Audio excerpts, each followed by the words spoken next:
Class 12-এ যারা পরীক্ষা দেবে তাদের জন্য আজকে আমি এই যুক্তি অধ্যায় থেকে গুরুত্বপূর্ণ এমসিকিউ নিয়ে আলোচনা করব।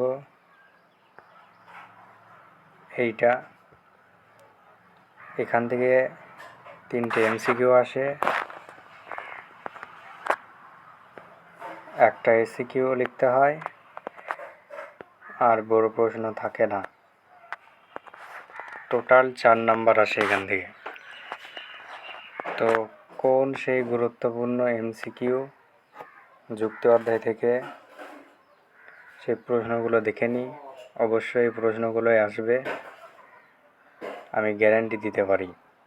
তো দেখে নাও ঝটাপট এবং পারলে খাতায় নোট ডাউন করে নাও।